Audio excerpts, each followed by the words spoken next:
everyone. Today is the third session of my offline workshop which I'm calling Strokes and Stories, and today we are learning dot mandala. As you know, in every session we learn new art forms. Make sure to watch this video till the end because I'm going to be sharing a lot of information with you. First of all, how to conduct an offline workshop, what all things you should consider, and step by step detailed information of how you should be conducting a workshop. Second, I'm going to be telling you all the do's and don'ts while conducting a workshop so that nothing goes wrong when you are conducting one. And third, I'm also going to be telling you how to choose the right venue for your workshop.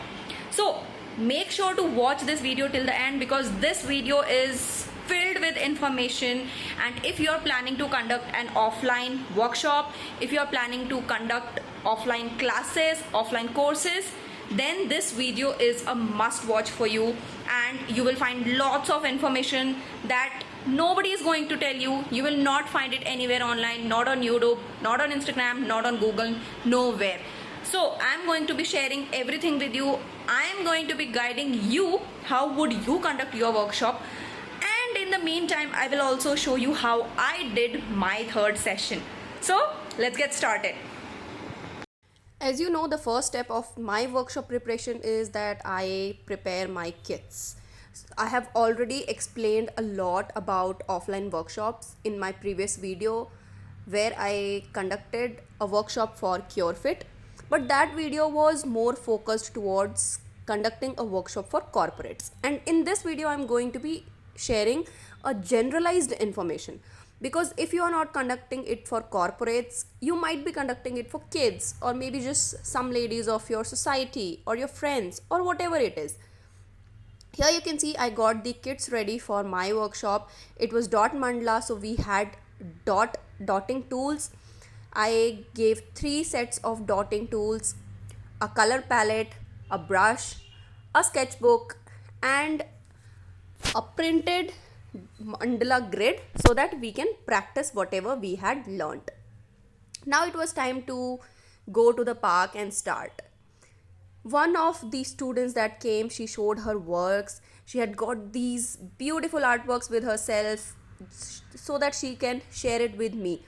I will be sharing her QR code so that you can scan and you can go to her Instagram profile and share your support and love. You can see how amazing these artworks are. Sometimes later, another student of mine came. She was one of my students in 2020 batch. I was amazed to meet her, and she also got her work with me, and I am in love. This is the artist, and this is her QR code. Couple of more friends came and we had a very good chit chat session because we wait for everybody to come.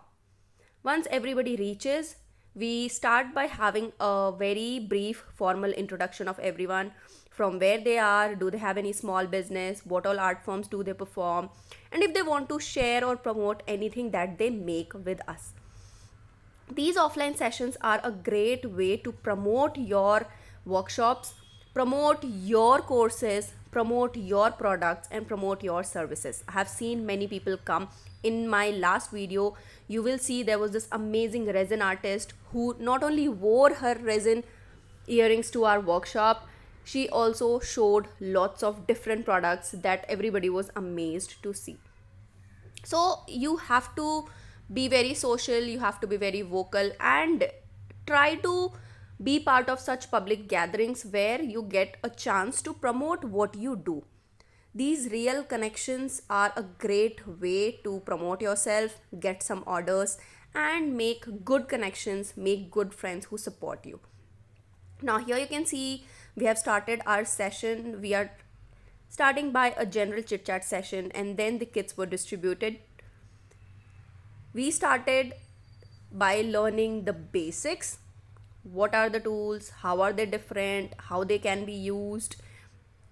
We practiced some in the sketchbook, and then we moved on to making these on a grid to form beautiful mandalas.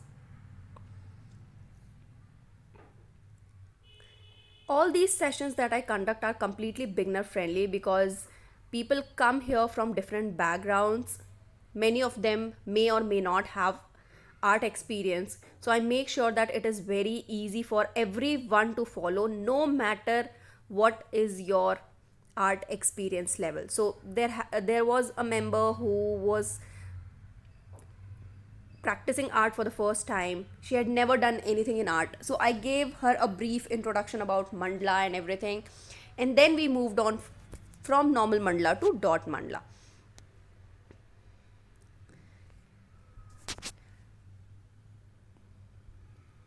Now let me share with you a detailed guide on how to plan and conduct an offline art workshop. Okay, so the first step is to defining the workshop objective. You have to decide on the theme or focus of the workshop. For example, watercolor painting, charcoal sketching, mixed media, acrylic painting. For the first session of my strokes and stories, we had MDF painting. In the second session, we learned pen mandala, and this was the third session where we are learning dot mandala. So the first step is to define what you are going to do, what you are going to teach. You have to determine the skill level of participants. Are they beginner, are they intermediate, are they advanced, or how are you planning to make? There are certain courses which clearly specify that it is intermediate level. So a beginner or a first timer cannot join, or if they join, they will have difficulty following up with others. So you also have to determine the skill level of the participants. Next step is to clarify the goals participants should achieve by end of the workshop. What do you want the takeaway of the workshop to be? What do you want to teach exactly? Now the next step comes select suitable venue and date. You have to choose a venue which has ample space, good lighting and appropriate facilities. So the complete concept of my strokes and stories is different. Otherwise, when you are looking for a proper offline workshop, you can look for facilities like tables, chairs, easels, sink, drinking water, etc. You have to ensure that the venue is accessible and convenient for the participants. So if you are conducting in your city, you can choose any venue which is almost in the center of the city, so that no matter where the participant is coming from, it should be convenient for them. Now you pick a date and time which suits you and the potential participants. So if it is a very small group and you are specifically conducting for them, then it is a mutual understanding and you have to decide based on them as well. But if it is a session which you are conducting all by yourself and you will conduct it for anybody who registers, in that case you can choose a date based on your comfort level, based on your convenience. So like I choose a date based on my schedule. Here I am not considering the participants because they are not a part of the entire decision making. What happens is, if you are trying to take lots of people in the process of decision making, everybody will have different plans and they will all give you different dates. So another way to go is you can give a date and they'll be there. Now next is to develop a workshop plan. You have to create a detailed outline of the workshop schedule. Do you want to give them breaks? Do you want to give them time for individual practice? What is the base? How much time you will give for the basics and all?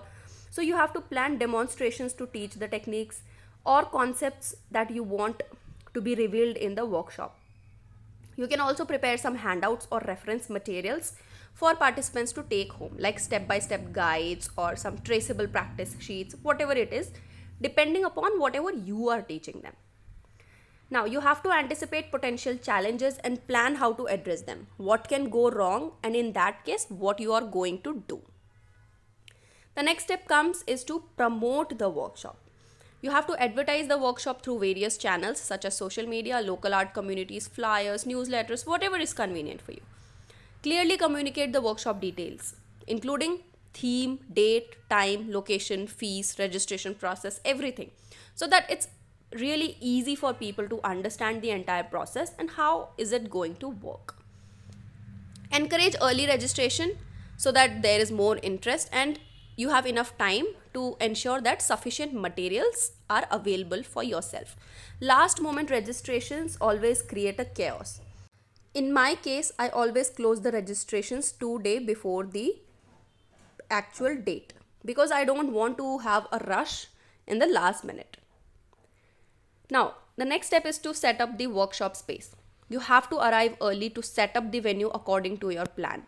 In my previous video where I conducted the workshop for Cult Fit, you will see that I reached there 1 hour in advance just so I could set up everything for 50 people.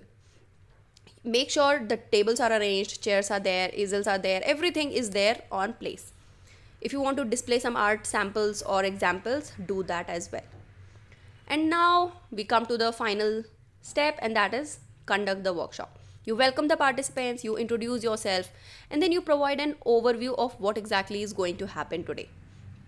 Okay, you can begin with the icebreakers or introduction sessions like I do in my workshops. Then you can start with a demonstration of basic technique, and then slowly you can take it to advanced concepts.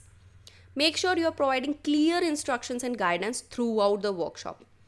And you also have to offer individual assistance whenever needed. You can see here in the video that I'm going one by one to every participant. I'm seeing what they are making and I'm making sure that they do not have any doubts. Encourage creativity and experimentation while providing creative feedback. I do not step by step tell them now draw this dot, draw that dot. I teach them the basics and then I let them practice on their own, let their creativity flow. I personally do not believe in spoon feeding method at all. If your workshop is very long, then you have to make sure that breaks or rest or refreshments are available.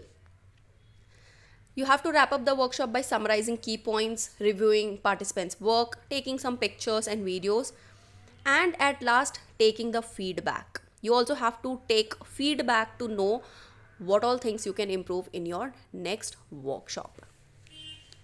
Now we come to the second section of our video, which is do's and don'ts. Let's start with the do's. First, you have to prepare adequate supplies.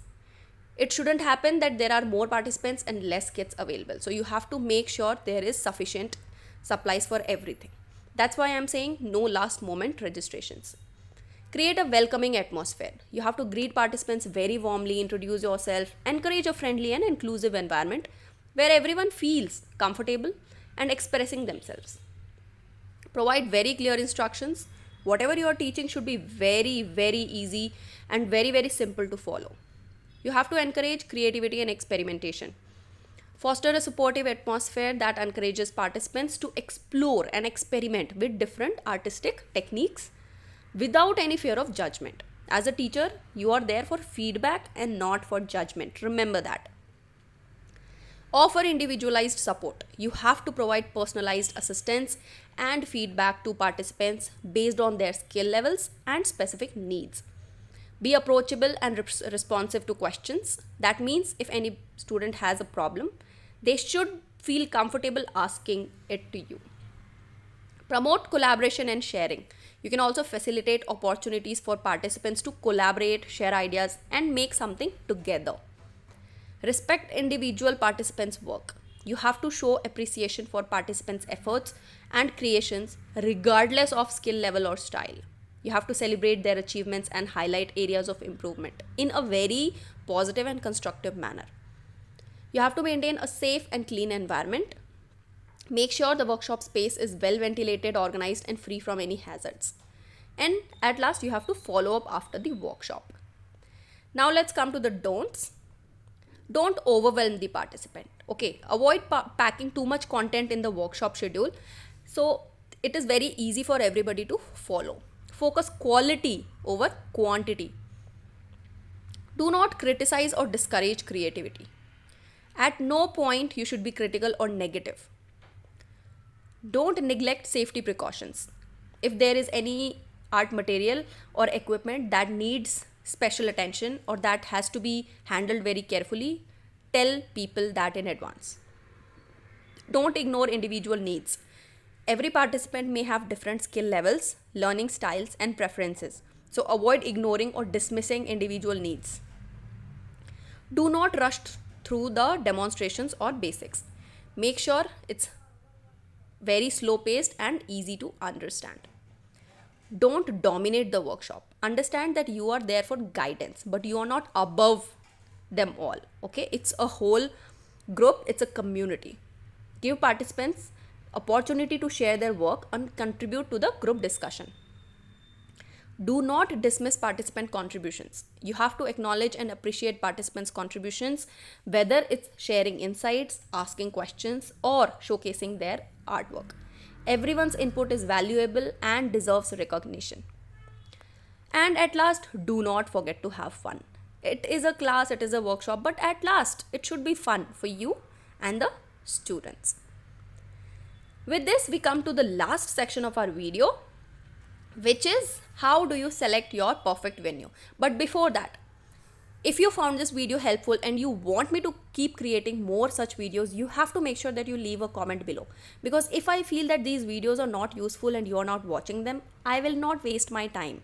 And being honest, this really takes a lot of time. Editing the video, adding voiceover, planning content and everything. So it has to be useful. If I feel it's not useful, I'm not going to do it more. So make sure if you found it useful, you have to comment down and let me know. Also, if you have any questions, you can drop them also. Now let's start with our venue requirements. First, you have to determine your workshop requirements. It can be space, lighting, accessibility, facilities, whatever.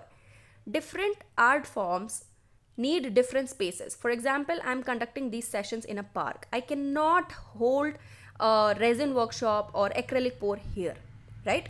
So you have to understand what art form you are teaching and what are the requirements. Then you have to evaluate different venue options. It can be art studios, community centers, libraries, event spaces, outdoor locations, whatever. Then you have to evaluate different spaces, and I have given you examples also. You have to visit and inspect the venues. Do not finalize anything in advance or without visiting. You have to make sure you do a site visit and see everything is in place before you actually finalize. Consider your budget and logistics. You have to evaluate rental fees and additional costs associated with each venue option. It can be security deposit, cleaning fees, equipment rentals, refreshments, drinks, whatever it is. Seek feedback and recommendation. You can ask fellow artists or workshop organizers or any artist who has conducted such workshops for recommendations and feedback. You can go to that venue's Instagram profile, see who all artists have conducted their sessions there, and then you can reach out to them for feedback. And then last step is to book the venue in advance. So if you have liked a venue, do not wait for last minute and just book it in advance. Make sure it does not slip away from your hand. With this, I have covered all the topics that I wanted to teach you, that I wanted to share with you. And I'm repeating again, if you found anything useful in this video, you have to make sure to comment. Otherwise, I am not going to waste my time anymore. I also had an amazing artist who showed us some beautiful dot mandala coasters. She did not have her Instagram profile or QR code, but in the middle of the video while I was sharing, you could have seen them. Now here's another cutie who just experimented something. She had accompanied one of the participants, and here you can see with that we wrapped up our workshop. We just don't want to leave. We want to talk and we want to share a lot. Nobody wants to leave that easily. We took lots of pictures, and here is my oldest student, the one from 2020 batch, and I'm immensely grateful that she came and visited me.